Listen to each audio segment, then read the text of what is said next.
Hello, my dear students. My name is Shakti, and I am an English lecturer since last 20 years. And today we will learn how to frame the sentences in present tense. और इसके साथ हम ये भी सीखेंगे कि present tense के जो चार अलग अलग सेगमेंट्स होते हैं, इंडेफिनेट, कंटिन्यूअस, परफेक्ट और परफेक्ट कंटिन्यूअस, इनकी क्या तो पहचान होती है और किस तरह से सेंटेंस फ्रेम किए जाते हैं। अगर आप हमारे चैनल पर नए हैं और आपको वीडियो अच्छी लगती है तो चैनल को सब्सक्राइब करिएगा और लाइक और शेयर करना ना भूलिएगा। तो चलिए शुरू करते हैं आज का हमारा टॉपिक प्रेजेंट टेंस। तो सबसे पहले जो इसका फर्स्ट पार्ट है उसका नाम है प्रेजेंट इंडेफिनिट टेंस। तो प्रेजेंट इंडेफिनिट टेंस को जो है प्रेजेंट सिंपल टेंस के नाम से भी जाना जाता है। आप इसे इंडेफिनिट कहिए या इसे आप सिंपल कहिए, सेम ही चीज है, ये कोई दो अलग अलग चीजें नहीं है। प्रेजेंट इंडेफिनिट को ही प्रेजेंट सिंपल टेंस के नाम से भी जानते हैं। तो सबसे पहले हम ये देखेंगे कि आखिर इसको पहचाने कैसे, क्योंकि we all are Hindi spoken people और यूजुअली हम लोग हिंदी में ही बात करते हैं। तो क्या कोई ऐसा तरीका है, मेथड है, पहचान है जिसे हम ये पहचान सकें कि यार ये तो जो है प्रेजेंट इंडेफिनिट टेंस है। तो जब हम पहचान सही करेंगे टेंस की तो जाहिर सी बात है फॉर्मूला भी सही लगाएंगे, और जब फॉर्मूला सही होगा तो जाहिर सी बात है सेंटेंस भी सही ही होगा, और जब सेंटेंस सही होगा तो हमारा विश्वास कई गुना बढ़ जाएगा। तो सबसे पहले हम देख लेते हैं इसकी पहचान क्या होती है। तो इसकी पहचान की अगर मैं बात करूं, तो इसकी पहचान है, यानी प्रेजेंट टेंस का जो फर्स्ट सेगमेंट है प्रेजेंट इंडेफिनिट, इसके दो पार्ट हैं। फर्स्ट पार्ट की जो पहचान है दोस्तों, फर्स्ट पार्ट की जो पहचान है उसकी पहचान ये कहती है कि हिंदी वाक्यों के अंत में है, हो और हूं। ध्यान दीजिएगा, हिंदी वाक्यों के अंत में हे, हो और हूं आते हैं। ये तो ही इसके फर्स्ट पार्ट की पहचान। इंडेफिनेट के भी दो पार्ट होते हैं, तो प्रेजेंट इंडेफिनेट के फर्स्ट पार्ट की पहचान तो हिंदी वाक्यों के अंत में हे, हो और हूं आते हैं। अगर बात करें इसके सेंटेंस मेकिंग के फॉर्मूले की, तो इसका फॉर्मूला हो जाता है सब्जेक्ट, सब्जेक्ट के बाद में हेल्पिंग वर्ब हमको लगानी है इज, एम और आर। सब्जेक्ट के साथ हेल्पिंग वर्ब लगानी है इज, एम, आर। इसका इस्तेमाल हमको करना है सिंगुलर के साथ में, आर का इस्तेमाल हमको करना है प्लूरल के साथ में, और एम का इस्तेमाल हमको करना है फर्स्ट पर्सन आई के साथ में। तो फॉर्मूला आगे बढ़ता है, इज, एम, आर के बाद यहाँ जाएगा प्रीपोजिशन वर्ड। प्रीपोजिशन का मतलब होता है एक ऐसा शब्द जो सब्जेक्ट और ऑब्जेक्ट के बीच के रिश्ते को डिफाइन करता है। प्रेजेंट इंडेफिनिट का जो फर्स्ट पार्ट है जिसमें हे, हो और हूं आते हैं, ये बिना प्रीपोजिशन के नहीं बन सकता है। तो प्रीपोजिशन वर्ड इसमें आएगा ही आएगा, और उसके बाद हम यहाँ पर लास्ट में लगा देंगे ऑब्जेक्ट। तो ये तो था एक फॉर्मूला प्रेजेंट इंडेफिनिट के फर्स्ट पार्ट का, जिसके अंदर पहचान और उसके सेंटेंस मेकिंग का फॉर्मूला इंक्लूड है। अब अपन एक सिंपल सेंटेंस फ्रेम करके देख लेते हैं। फॉर एग्जांपल, जैसे मैं एक सेंटेंस लिखता हूं, मैं छत के ऊपर हूं, मैं छत के ऊपर हूं। ध्यान दीजिएगा, इसके अंदर मेन वर्ब यानी कि जो तीन मेन वर्ब की फॉर्म्स होती है, प्रेजेंट पार्टिसिपल, पास्ट पार्टिसिपल और परफेक्ट पार्टिसिपल, ये तीनों ही यहाँ पर इस्तेमाल नहीं हुई है। तो प्रेजेंट इंडेफिनिट का जो पार्ट 1 है, इसकी खासियत ही यही है कि ये मेन वर्ब के बगैर फ्रेम होता है, और इसकी फ्रेमिंग के लिए जो है प्रीपोजिशन वर्ड बहुत ही इसेंशियल है। तो ये हमने सिंपल सेंटेंस फ्रेम कर लिया, मैं छत के ऊपर हूँ, और अगर फॉर्मूले की अकॉर्डिंग हम इसको फ्रेम करेंगे तो सीधे सीधे फ्रेम हो जाएगा सब्जेक्ट। तो ये रहा सब्जेक्ट हमारा, यहाँ हमने लगा दिया आई।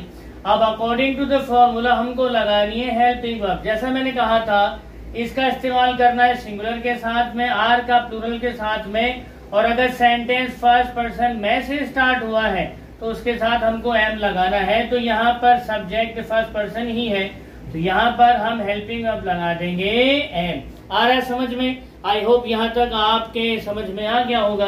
अब according to the formula preposition word हमको ऐड करना है। के ऊपर की जो बिगिनिंग होती है वो होती है ऑन, और ऑब्जेक्ट हमारा यहाँ पर रहा छत, तो इसकी हो जाएगी रूफ। तो सेंटेंस हमारा बना I M on roof. I M on roof. I hope ये आपके क्लियर हो गया होगा। अगर इसी का हम लोग जो है नेगेटिव बनाए तो नेगेटिव हो जाएगा, ध्यान दीजिएगा, I am not on roof. I am not on roof, इसी का इंटरोगेटिव बनाएंगे तो बन जाएगा am I on roof. Am I on roof और क्वेश्चन मार्क लग जाएगा, और इंटरोगेटिव नेगेटिव इसका बन जाएगा am I not on roof. Am I not on roof. तो इस तरह से प्रेजेंट इंडेफिनिट के पार्ट 1 के 4 तरह के सेंटेंस ड्राफ्ट हो जाएंगे। अगर हम इनकी हिंदी निकालें तो मैं छत के ऊपर हूँ, मैं छत के ऊपर नहीं हूँ, क्या मैं छत के ऊपर हूँ, और क्या मैं छत के ऊपर नहीं हूँ। इस टेंस की डिटेल्ड एक्सप्लेनेशन जो है प्रीवियस वीडियोस में है। अगर आप चाहें तो प्रीवियस वीडियोस में जाकर के पूरा डिटेल में आप देख सकते हैं। यहाँ पर मैं आपकी सुविधा के लिए पूरे प्रेजेंट टेंस के सेगमेंट्स को एक साथ एक ही जगह पर लेकर आया हूँ, ताकि आप एक साथ ही समझ सकें, और कहीं कोई दिक्कत या कहीं कोई प्रॉब्लम आ रही है तो आप डिटेल्ड जो वीडियोस दिए गए हैं उनमें जाकर के अपने डाउट्स को क्लियर कर सकते हैं। तो ये तो था प्रेजेंट इंडेफिनिट के पार्ट 1 का सेंटेंस फ्रेमिंग, और अब हम चलते हैं प्रेजेंट इंडेफिनिट के पार्ट 2 के अंदर। जी हाँ, प्रेजेंट इंडेफिनिट का जो पार्ट 2 है, यहीं से आप लोगों ने मेनली इसको जो है पढ़ा होगा, सुना होगा, सीखा होगा। लेकिन उससे पहले भी प्रेजेंट इंडेफिनिट का जो पार्ट 1 है, इसे सीखना बहुत एसेंशियल है, क्योंकि इसके बगैर जो है ये मान करके चलिए कि लगभग इंग्लिश पर कमांड होना नामुमकिन है। तो अगला जो प्रेजेंट इंडेफिनिट का जो पार्ट 2 है, उसकी पहचान हम देख लेते हैं। तो उसकी पहचान ये है कि हिंदी वाक्यों के अंत में, हिंदी वाक्यों के अंत में, हिंदी वाक्यों के अंत में, हिंदी वाक्यों के अंत में ता है। हिंदी वाक्यों के अंत में ता है, ती है, ते है, ते है, ता हूं, ती हूं आते हैं। तो हिंदी वाक्यों के अंत में ता है, ती है, ते है, ता हूं, ती हूं आते हैं।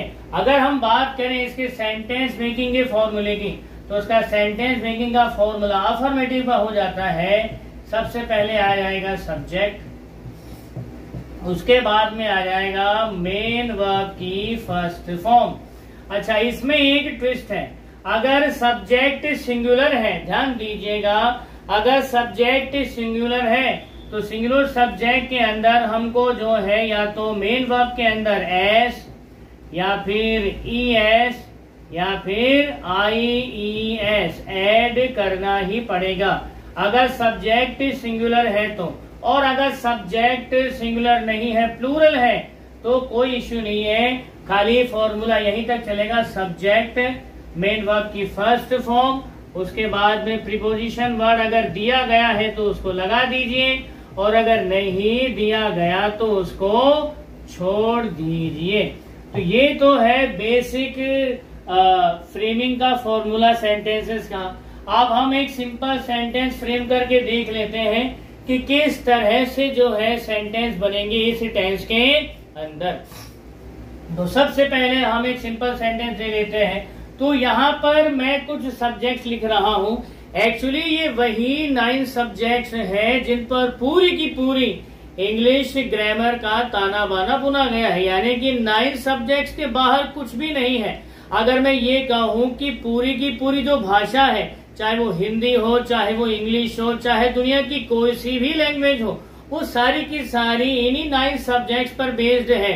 तो इसमें कोई अतिशयोक्ति नहीं होगी। तो ये 9 सब्जेक्ट्स हैं कौन कौन से जिन पर सेंटेंस फ्रेमिंग होती है, आइए देख लेते हैं। तो कुल मिलाकर के 9 सब्जेक्ट्स होते हैं इंग्लिश के अंदर। I, we, you, they, he, she, it, यहां तक तो ये कहलाते हैं प्रोनाउंस। जितने भी मैंने सब्जेक्ट लिखे ये सारे हैं प्रोनाउंस। इसके अलावा कुछ ऐसे सब्जेक्ट हैं जो नाउन की कैटेगरी में आते हैं, जैसे सिंगुलर नाउन हमने ले लिया राम और प्लूरल नाउन हमने ले लिया बॉयज। तो सीन ये है कि प्रॉपर फॉर्मेट में तो किसी प्लेस, पर्सन या थिंग का नाम आ जाएगा, लेकिन अगर वो एक ही विशिष्टता को लिए हुए तो कोई कॉमन वर्ड हम इस्तेमाल करेंगे। जैसे यहाँ पर राम लिख दिया था, लेकिन अगर यहाँ मैं लिख दूं मान लीजिए मैन, अब ये सिंगुलर है लेकिन ये कॉमन में चला गया है। अब यहाँ पर बॉयज है, ये प्लूरल फॉर्मेट में। तो कहना मैं ये चाहता हूं कि नाउन के अंदर 2 तरह के सब्जेक्ट्स आप लोग इस्तेमाल करेंगे, या तो वो प्रॉपर में होगा या फिर वो कॉमन में होगा। मेनली ये नाउन के जितने भी पार्ट्स हैं, प्रॉपर नाउन हो गया, कॉमन नाउन हो गया, कलेक्टिव नाउन हो गया, मटीरियल नाउन हो गया, एब्स्ट्रैक्ट नाउन हो गया, इनमें से जो भी नाउन आप इस्तेमाल करना चाह रहे हैं, बाकी के ये जो 2 सब्जेक्ट रह जाते हैं नाउन वाली कैटेगरी के अंदर, आप उनका इस्तेमाल यहाँ पर करेंगे। तो यहाँ पर प्रॉपर नाउन मैंने राम लिखा है और कॉमन नाउन में मैन है, तो ये दोनों के दोनों सिंगुलर ही हैं। अगर मैं राम के साथ कोई दूसरा वर्ड यहाँ पर ऐड कर दूं, ध्यान दीजिएगा, अगर मैं राम के साथ यहाँ पर कोई दूसरा वर्ड ऐड कर दूं, जैसे राम एंड रवि, तो ये चला जाता है प्लूरल फॉर्मेट में। बॉयज ऑलरेडी प्लूरल है ही। तो डिपेंड आप पर करता है कि आप नाउन की प्रैक्टिस सिंगुलर के रूप में करते हैं या प्लूरल सब्जेक्ट के साथ में करते हैं। It completely depends on you. चलिए आगे बढ़ते हैं सेंटेंस मेकिंग की तरफ। तो ये तो था हमारा फॉर्मूला। अब सबसे पहले हम लोग जो है प्लूरल सब्जेक्ट में एक सेंटेंस फ्रेम कर लेते हैं। अब एक चीज और मैं आपको समझा दूं कि ये जो आई है ये फर्स्ट पर्सन है। दरअसल यहाँ पर जो मैंने नाउ सब्जेक्ट्स लिखे हैं तो इनके अंदर 3 पर्सन दिए गए हैं, ध्यान दीजिएगा। आई और वी, आई और वी ये कहलाते हैं फर्स्ट पर्सन। आई और वी ये तो कहलाते हैं फर्स्ट पर्सन, ये कहलाता है यू सेकंड पर्सन, यू कहलाता है सेकंड पर्सन, और दे ही शी इट ये कहलाते हैं थर्ड पर्सन, ये कहलाते हैं थर्ड पर्सन। अब ध्यान देने वाली बात ये है कि यहाँ पर कौन सा सब्जेक्ट जो है सिंगुलर फॉर्मेट में है और कौन सा प्लूरल फॉर्मेट में है, तो उसी के अकॉर्डिंग जो है हमको यहाँ पर हमारी वर्ब के साथ एस, ईएस या आईएस को लगाना है। तो सबसे पहले हम एक सिंपल सेंटेंस ड्राफ्ट कर लेते हैं मैं के ऊपर। मैं एक सिंपल सेंटेंस ड्राफ्ट कर रहा हूं मैं के ऊपर, ताकि आप लोग जो है इस चीज को समझ सकें कि आई जो है होने को तो सिंगुलर है, लेकिन सिंगुलर होने के बावजूद भी इसका इस्तेमाल जो है बिल्कुल प्लूरल सब्जेक्ट की तरह ही किया जाता है। क्यों किया जाता है?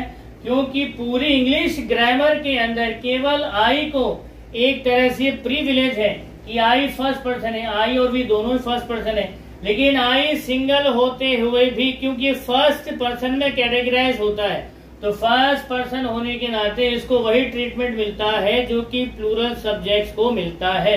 तो आई होप ये चीज आप हमेशा ध्यान रखेंगे कि आई है तो सिंगुलर, लेकिन बीइंग अ फर्स्ट पर्सन इसे हमेशा प्लूरल वाला ट्रीटमेंट ही मिलता है। तो एक सेंटेंस हम फ्रेम करके देख लेते हैं सबसे पहले आई पर ही।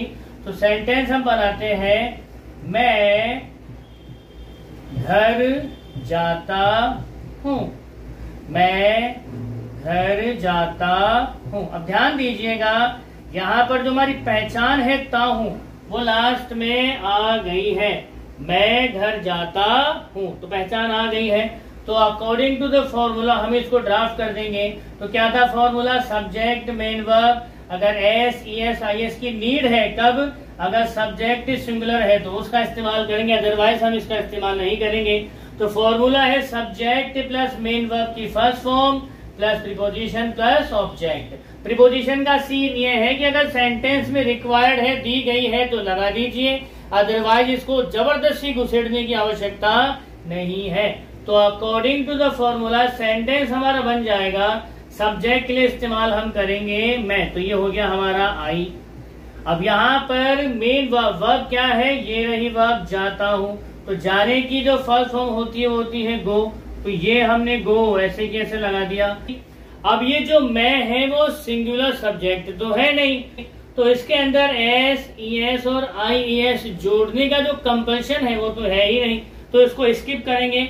आगे देखते हैं प्रीपोजिशन वर्ड। अब ध्यान दीजिएगा, हिंदी के अंदर कहीं पर भी कोई प्रीपोजिशन वर्ड दिया गया नहीं है। हिंदी के अंदर कोई भी प्रीपोजिशन वर्ड दिया गया नहीं है। तो क्या हम इसमें प्रीपोजिशन वर्ड लगाएंगे? एक चीज मैं आपको समझाना चाहता हूँ फ्रॉम और टू के बारे में। ध्यान दीजिएगा, अगर हम कोई कोई डिपार्टिंग पॉइंट हो, इफ अगर सेंटेंस के अंदर, ध्यान दीजिएगा, अगर सेंटेंस के अंदर कोई डिपार्टिंग पॉइंट दिया गया है, ध्यान दीजिएगा, अगर सेंटेंस के अंदर कोई डिपार्टिंग पॉइंट दिया गया है, डिपार्टिंग पॉइंट का मतलब होता है कोई ऐसा बिंदु जहां से आप रवाना हो रहे हैं, और अगर वो दिया गया है, भले ही हिंदी में उस चीज का जिक्र ना हो, तो आपको एक प्रीपोजिशन वर्ड लगाना ही पड़ेगा, और ये प्रीपोजिशन वर्ड है फ्रॉम। आया समझ में? लेकिन अगर सेंटेंस के अंदर कोई एडवांसिंग पॉइंट दिया गया है, तो उसके लिए हम इस्तेमाल करेंगे टू का। तो डिपार्टिंग पॉइंट दिया गया है तो फ्रॉम का इस्तेमाल करेंगे, और एडवांसिंग पॉइंट दिया गया है तो टू का इस्तेमाल करेंगे। यानी ऐसा बिंदु जहां से कोई रवाना हो रहा है, और कोई ऐसा बिंदु जिस तरफ वो आगे बढ़ रहा है। तो क्या इस सेंटेंस में मैं घर जाता हूँ कोई डिपार्टिंग पॉइंट है या एडवांसिंग पॉइंट है? ध्यान दीजिएगा, ये घर की तरफ बढ़ रहा है, यानी घर जाता है, तो यानी कि यहाँ पर एडवांसिंग पॉइंट है। अब हिंदी में यहाँ पर जो है प्रीपोजिशन वर्ड दिया गया नहीं है, लेकिन हम जो है इंग्लिश फ्रेम करते समय प्रीपोजिशन वर्ड टू का इस्तेमाल करेंगे। तो यहाँ पर आ जाएगा प्रीपोजिशन वर्ड टू। तो खाली ये दो ऐसे पॉइंट से ध्यान दीजिएगा, सब में इस चीज को इम्प्लीमेंट करने की नीड नहीं है। अगर आप कोई इंग्लिश का सेंटेंस ड्राफ्ट कर रहे हैं, या हिंदी में भी अगर आप सोच रहे हैं, और उस समय आपके दिमाग में कोई प्रीपोजिशन वर्ड नहीं आया सेंटेंस के अंदर, मगर अगर उस सेंटेंस के अंदर जो सब्जेक्ट है किसी पर्टिकुलर पॉइंट से डिपार्ट हो रहा है, रवाना हो रहा है, तो उस डिपार्टिंग पॉइंट को शो करने से पहले हम प्रीपोजिशन फ्रॉम का इस्तेमाल करेंगे। और अगर आप कोई सेंटेंस हिंदी में सोच रहे हो और भले ही उसमें कोई प्रीपोजिशन वर्ड नहीं आ रहा हो, लेकिन अगर सब्जेक्ट किसी पॉइंट की तरफ बढ़ रहा हो, यानी कोई एडवांसिंग पॉइंट वहां पर शो हो रहा हो, तो वहां पर हम टू का इस्तेमाल करेंगे। तो फ्रॉम और टू का ये यूज आप हमेशा याद रखिएगा। तो सेंटेंस हम बना रहे थे, सब्जेक्ट के लिए हमने लगा दिया है आई, वर्ब के लिए हमने इस्तेमाल कर लिया है गो, और प्रीपोजिशन हमने लगा दी है टू। अब हमारा रह जाता है ऑब्जेक्ट, तो ऑब्जेक्ट हमने लगा दिया हाउस, ऐसे की ऐसे। तो सेंटेंस हमारा बना आई गो टू हाउस। तो ये तो था इसका अफर्मेटिव। अब इसका नेगेटिव कैसे बनेगा वो भी हम देख लेते हैं। तो फटाफट से इसके चारों के चारों सेंटेंस बना करके देख लेते हैं। तो आई गो टू हाउस, ये तो इसका अफर्मेटिव है। इसका नेगेटिव हो जाएगा I do not go to house. I do not go to house, इसी का इंट्रोगेटिव हो जाएगा do I go to house. Do I go to house और क्वेश्चन मार्क लगा देंगे, और इसी का इंट्रोगेटिव नेगेटिव हो जाएगा do I not go to house. Do I not go to house.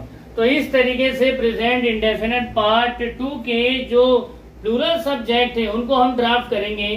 तो ये डू और डस का सीन ये है कि प्लूरल सब्जेक्ट अगर है तो उसके साथ हेल्पिंग वर्ब डू का इस्तेमाल करना है, लेकिन अगर सिंगुलर सब्जेक्ट है तो उसके साथ हमको डस का इस्तेमाल करना है। तो एक सेंटेंस में सिंगुलर सब्जेक्ट भी बना रहा हूं। तो सिंगुलर सब्जेक्ट क्या है, ये रहा ही, शी, और राम को अगर सिर्फ अकेला राम ले लेते हैं तो ये भी जो है सिंगुलर सब्जेक्ट हो जाएगा।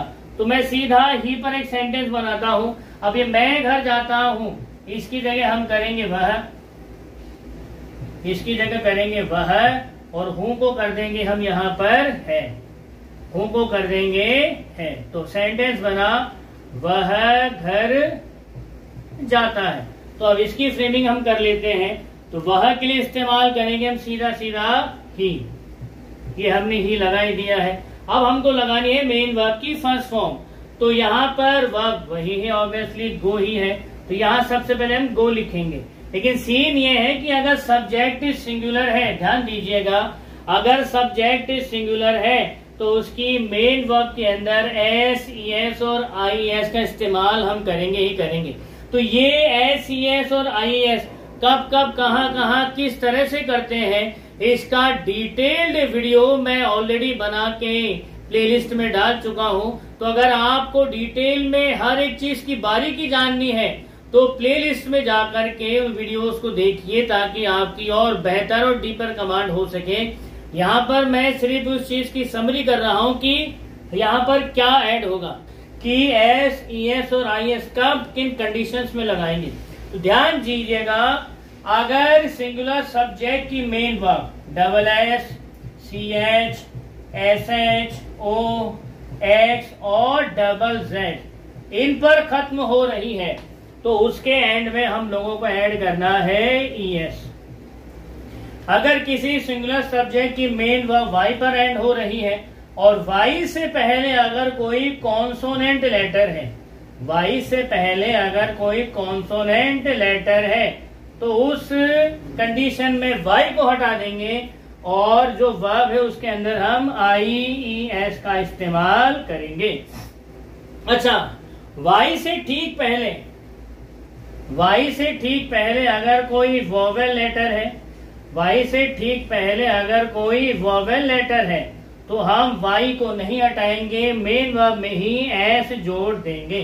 तो ये था फर्स्ट रूल, ये था सेकंड रूल, और थर्ड रूल ये कहता है कि जो मेन वर्ब, जिस सिंगुलर सब्जेक्ट की main verb double S, C H, S H, O, X, double Z और वाई पर एंड ना हो, उनके अंत में हम एस जोड़ देंगे। जैसे सी यू टी, अब ये टी पर एंड हुआ, ना तो इसमें डबल एस है, ना सी एच है, ना एस एच है, नो हो है, ना एक्स, ना डबल जेड और ना ही वाई है। तो ऐसी वर्ब्स में हम एस जोड़ देंगे। तो आई होप आपके समझ में आ गया होगा। इसका डिटेल्ड वीडियो जो है प्लेलिस्ट में जाकर के आप देख सकते हैं। तो सीधे सीधे आते हैं हमारे मेन पॉइंट पर। तो सेंटेंस हम ड्राफ्ट कर रहे थे, वह घर जाता है।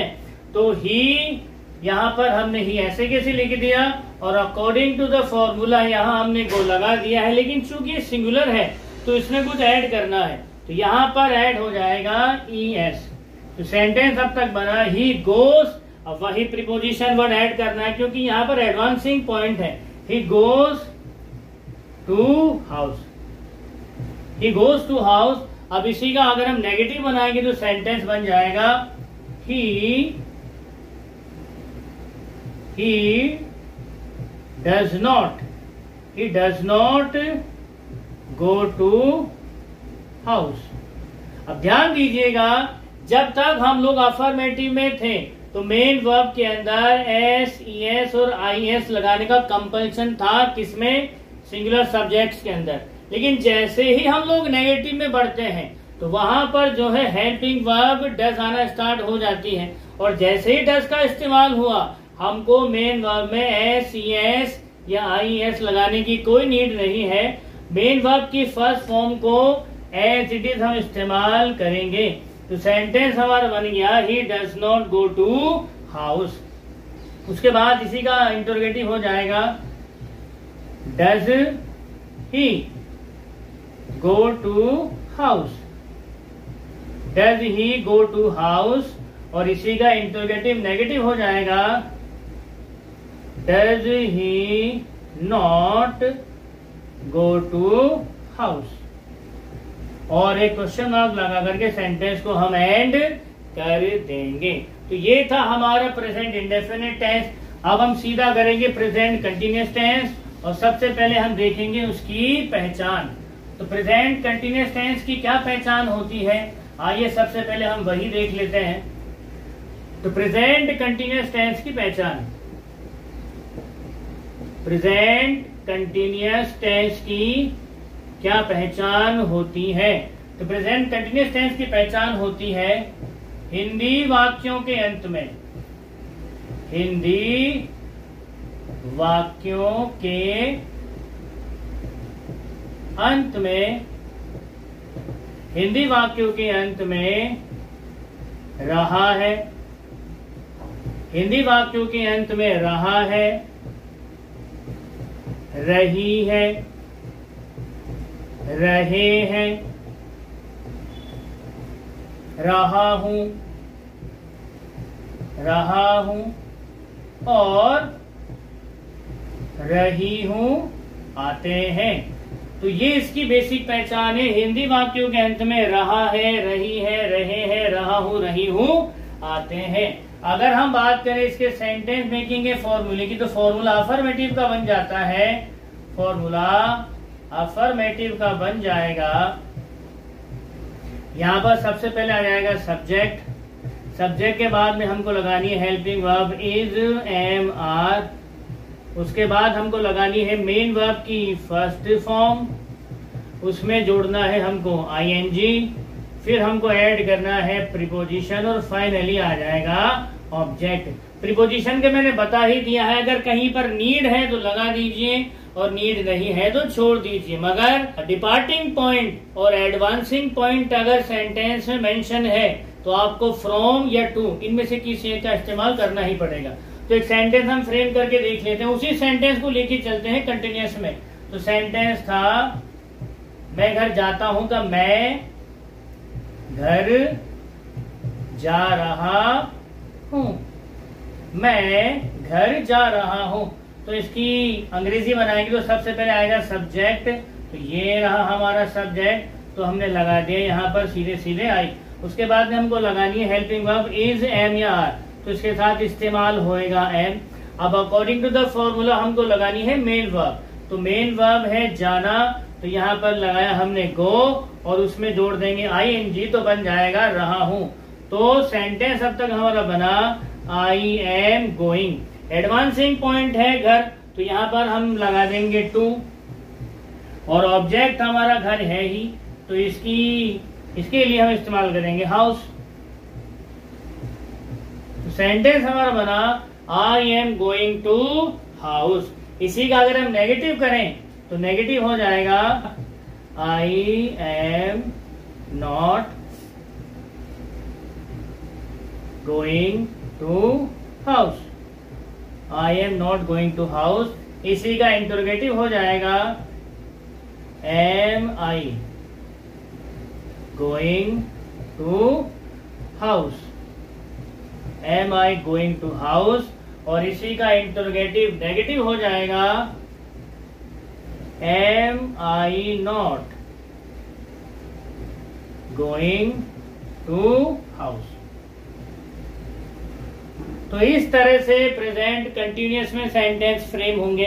अब हम चलते हैं सीधा प्रेजेंट परफेक्ट टेंस के अंदर और देखते हैं वहां पर सेंटेंस किस तरह से फ्रेम होंगे।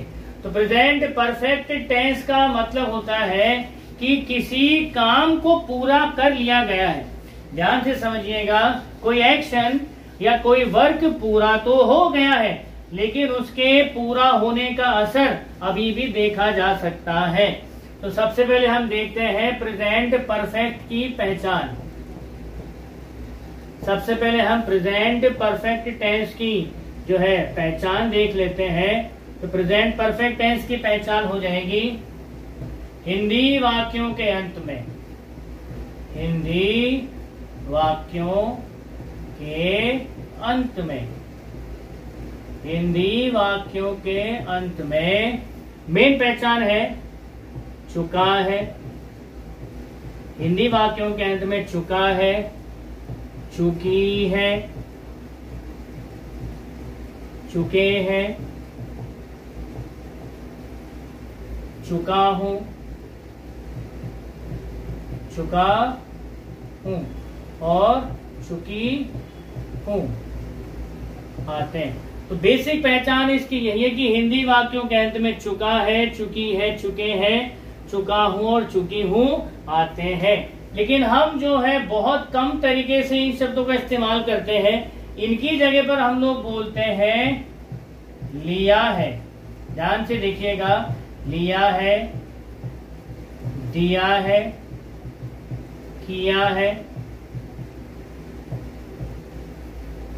किया है, खाया है,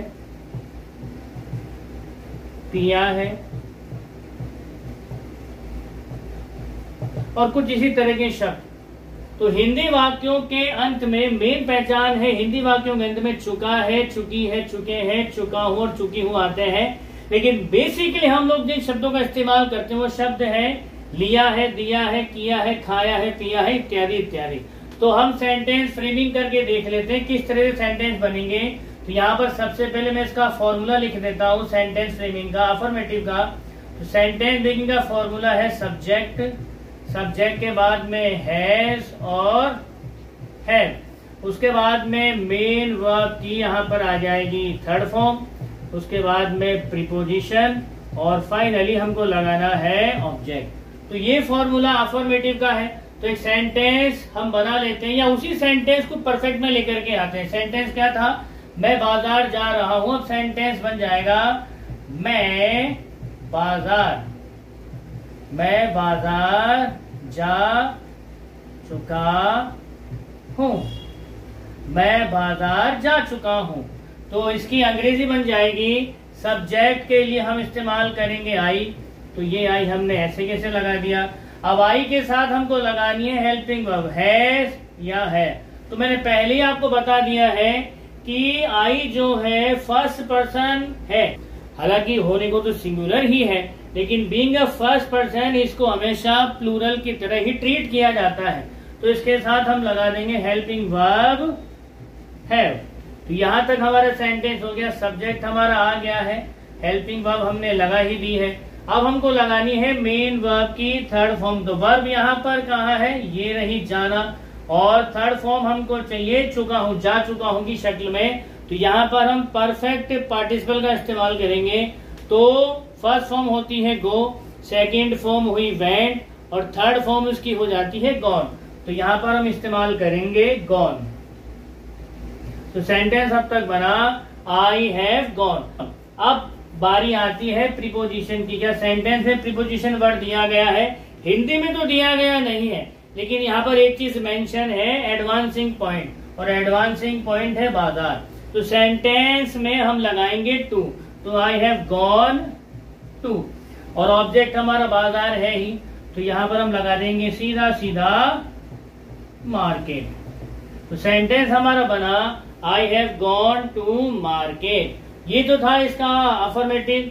अब इसके बाकी के फॉर्मेटिव बना के देख लेते। तो मैं बाजार जा चुका हूँ की अंग्रेजी बनी I have gone to market. मैं बाजार नहीं जा चुका हूँ, इसकी अंग्रेजी बनेगी I have not gone to market. I have not gone to market. इसी का इंटरोगेटिव हो जाएगा have I gone to market, have I gone to market. और इसी का इंटरोगेटिव नेगेटिव हो जाएगा have I not gone, have I not gone to market. तो इस तरह से प्रेजेंट परफेक्ट के अंदर हम चारों तरह के सेंटेंस ड्राफ्ट करेंगे। ये है हमारा अफर्मेटिव, ये है नेगेटिव, ये है इंटरोगेटिव और ये है इंटरोगेटिव नेगेटिव। अब हम बढ़ते हैं इसके अगले सेगमेंट की तरफ, जो है प्रेजेंट परफेक्ट कंटिन्यूअस। तो प्रेजेंट परफेक्ट कंटिन्यूअस, इसके नाम से जैसे पता चलता है कि कोई काम स्टार्ट हुआ है रिसेंटली, लेकिन अभी ये खत्म नहीं हुआ है, अभी भी ये कंटिन्यूटी में है। तो जो सेंटेंस इस चीज को हाईलाइट करता है, मेंशन करता है, शो करता है, वही सेंटेंस जो है प्रेजेंट परफेक्ट कंटिन्यूअस की कैटेगरी में हाईलाइटेड हो जाता है। तो अभी हम सीख रहे हैं प्रेजेंट परफेक्ट कंटिन्यूअस टेंस। तो सबसे पहले इसकी हम पहचान देख लेते हैं। तो इसकी पहचान है हिंदी वाक्यों के अंत में, हिंदी वाक्यों के अंत में, हिंदी वाक्यों के अंत में, हिंदी वाक्यों के अंत में से रहा है, हिंदी वाक्यों के अंत में से रहा है, से रही है, से रही है, से रहे हैं, से रहे हैं, से रहा हूं, से रहा हूं और से रही हूं आते हैं।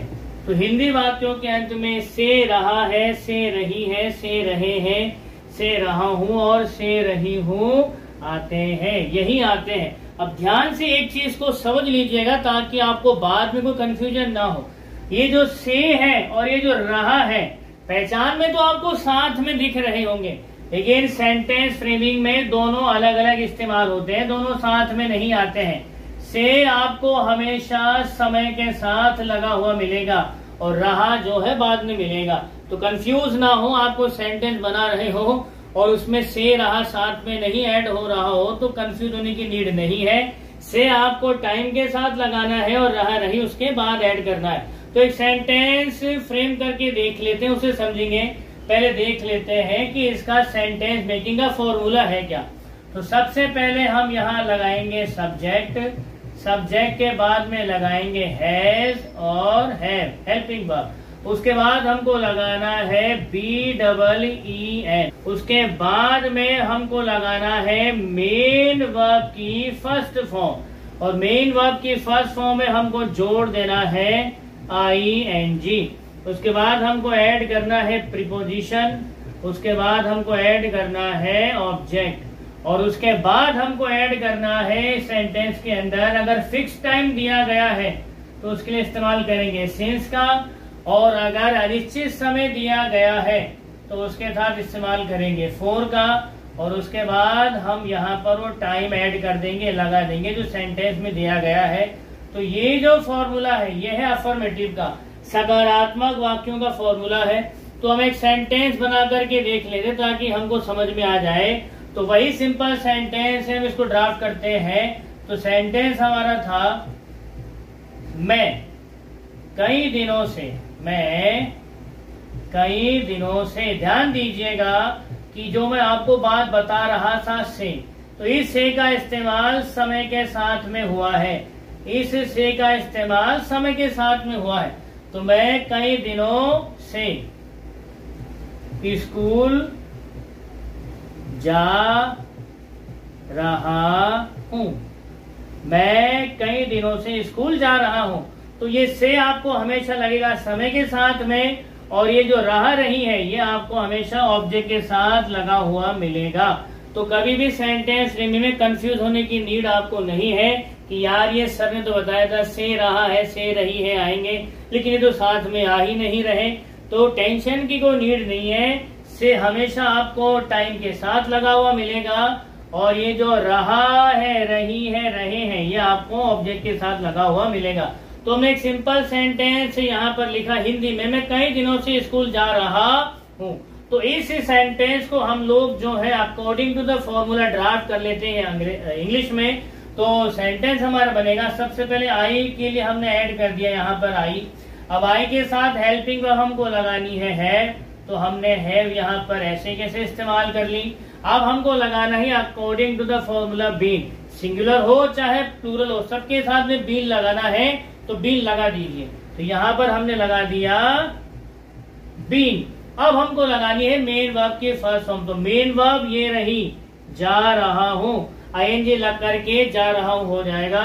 तो यहाँ पर हमने लिख दिया गोइंग। आप फॉर्मूले के अकॉर्डिंग हमको लगाना है कोई प्रीपोजिशन वर्ड सेंटेंस में दिया गया है क्या। तो यहाँ पर जो है एडवांसिंग पॉइंट दिया गया है, सब्जेक्ट कहाँ जा रहा है, स्कूल। तो यहाँ पर प्रीपोजिशन वर्ड भले ही हिंदी में नहीं हो, लेकिन यहाँ पर एडवांसिंग पॉइंट है तो हम प्रीपोजिशन टू का इस्तेमाल करेंगे। तो I have been going to school, I have been going to school. तो ऑब्जेक्ट तक तो हमारा हो गया है, स्कूल हमारा ऑब्जेक्ट था, तो हमने ये भी लगा दिया प्रीपोजिशन वर्ड के बाद में। अब रह जाता है हमारा सिंस और फोर। निश्चित समय है तो सिंस का इस्तेमाल करेंगे, अनिश्चित समय है तो फोर का इस्तेमाल करेंगे। अब कई दिनों से, ध्यान दीजिएगा, कई दिनों से, कितने दिनों से, 2 दिन से, 4 दिन से, 5 दिन से, 20 दिन से, 25 दिन से, यानी कि कौन सा समय यहाँ पर दिया गया है, मेनली यहाँ पर अनिश्चित है। तो कई दिन, ये अनिश्चित समय है, तो यहाँ पर हम इस्तेमाल करेंगे फोर। अगर अभी भी आपको कोई कंफ्यूजन है तो मैं इसका ऑलरेडी एक डिटेल्ड वीडियो बना करके डाल चुका हूँ। प्रेजेंट परफेक्ट कंटिन्यूअस टेंस में किस तरह से कौन सी चीजों का इस्तेमाल होता है। अगर आपको अभी भी कोई कंफ्यूजन है तो प्रेजेंट परफेक्ट कंटिन्यूअस टेंस के रिगार्डिंग में एक डिटेल्ड वीडियो पहले बना के डाल चुका हूँ। आप चाहें तो प्लेलिस्ट में जाकर के इस वीडियो को अच्छे से देख सकते हैं और डिटेल में समझ सकते हैं कि सिंस और फोर कहाँ कहाँ किस किस रूप में इस्तेमाल होते हैं, निश्चित समय में कौन कौन सा टाइम कैटेगराइज होता है और अनिश्चित समय में कौन सा टाइम कैटेगराइज होता है। तो यहाँ पर हमने अनिश्चित समय है तो फोर का इस्तेमाल कर दिया और फोर कई के लिए आ गया है और दिनों से many days, for many days. तो यहाँ पर हमारा सेंटेंस बना I have been going to school for many days. तो ये तो था अफर्मेटिव सेंटेंस। अब हम इसे ही कन्वर्ट करेंगे नेगेटिव सेंटेंस के अंदर। तो सेंटेंस हमारा बन जाएगा I have not been, I have not been going